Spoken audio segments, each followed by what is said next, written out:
Bonjour à tous, c'est Kevin d'Ardent Pêche. Aujourd'hui, je vais vous présenter ma sélection de leurres de surface pour pêcher en fonction des conditions, le bar, tout au long de la saison. Comment choisir un leurre de surface en fonction des conditions? Il faut bien avoir en tête que chaque leurre, que ce soit un leurre souple ou un leurre dur, va avoir une vibration différente.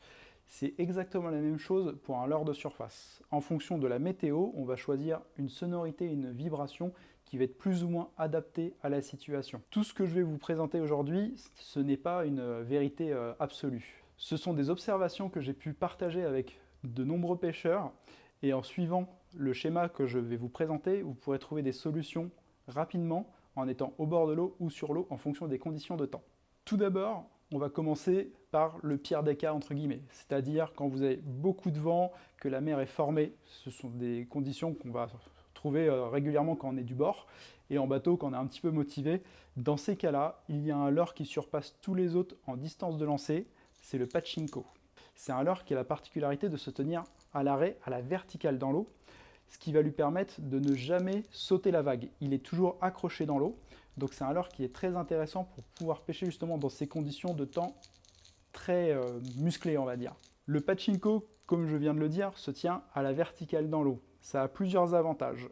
Le premier, comme je disais, c'est que lors de l'animation, il ne va pas sauter les vagues. Et l'autre, c'est comme il est ancré dans l'eau, il va vous permettre de tendre votre bannière. Donc lorsque vous avez un vent sur le côté qui vous empêche d'animer correctement votre leurre et qui va clairement traîner votre leurre sur la surface, avec le pachinko, vous pourrez toujours pêcher. Parce que durant l'animation, justement, en tirant, il va un petit peu basculer, mais il va rester ancré dans l'eau et aller de gauche à droite comme ça, ce qui va vous permettre de garder une bonne tension dans la ligne, donc de pêcher proprement et de contrôler votre leurre.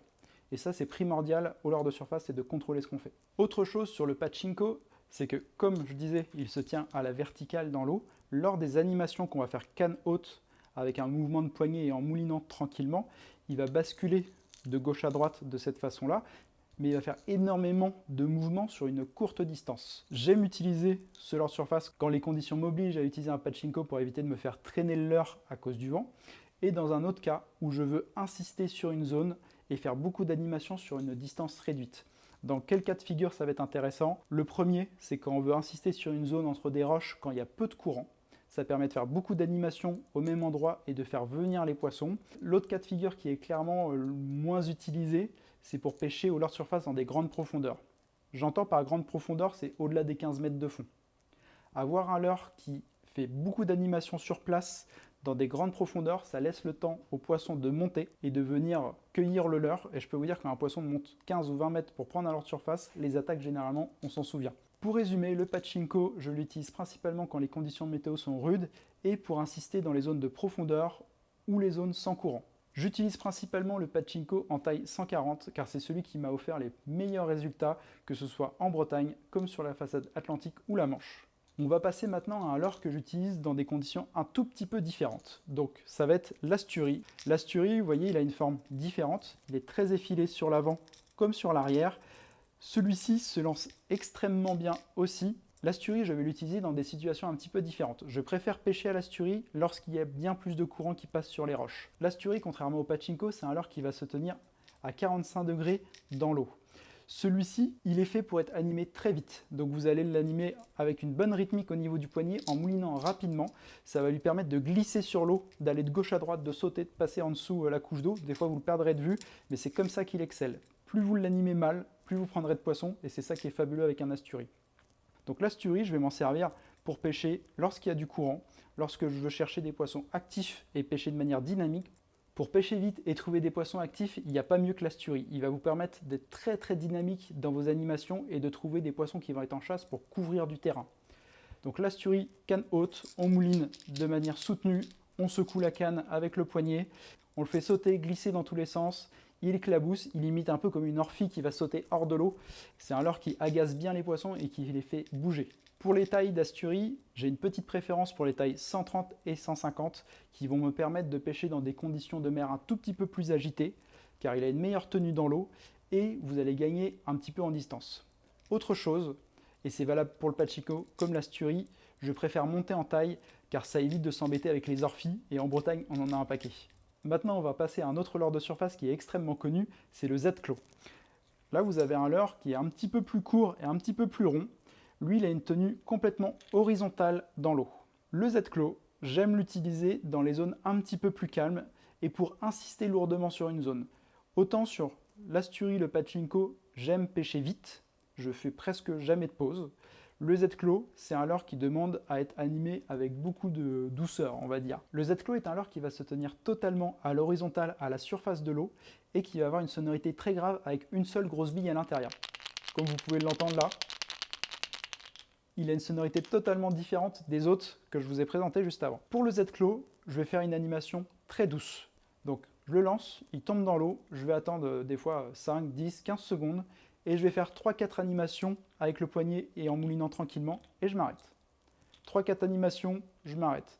C'est un leurre qui demande à être animé avec beaucoup de douceur. Là où je le trouve formidable, c'est pour pêcher au-dessus des parcs à huîtres, des bouchots. Il a tendance à faire venir les jolis poissons et de très loin, grâce à sa sonorité très grave. Une petite astuce sur le Z-Claw. Les jours où vous avez des poissons qui vous font des remous derrière le leurre mais qui n'attaquent pas, mettez la canne basse et pêchez juste en moulinant. C'est un leurre qui va faire le zigzag mais sous l'eau, juste en moulinant.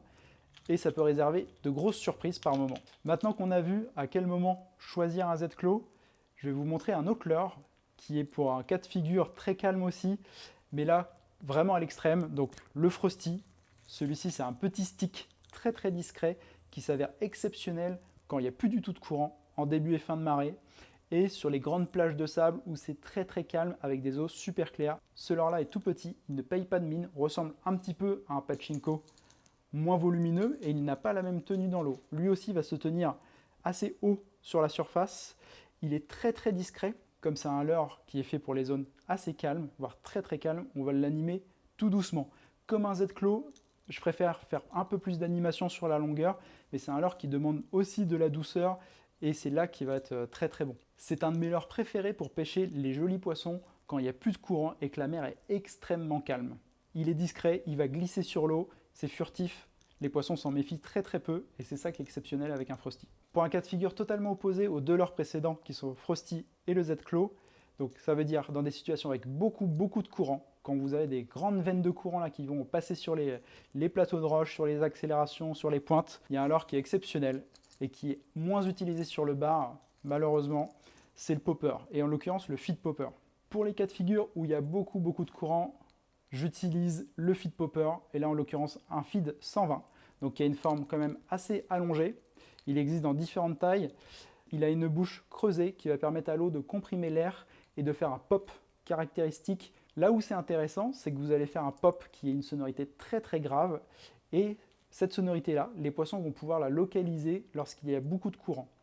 Donc pour animer un feed popper, là, je l'utilise plutôt canne basse et je vais faire des grandes tirées tranquillement en reprenant ma bannière.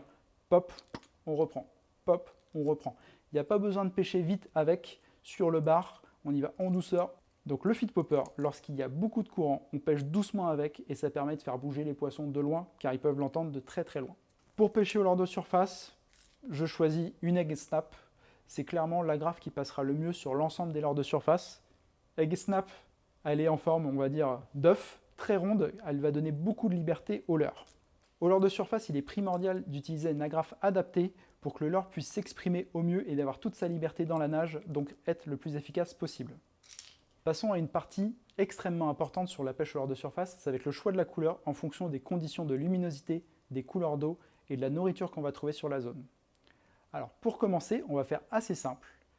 Il y a une expression que j'utilise souvent, c'est on pêche le blanc dans le blanc. C'est-à-dire que lorsque vous avez un plafond nuageux très bas, de la brume, très peu de luminosité, optez pour une couleur blanche opaque.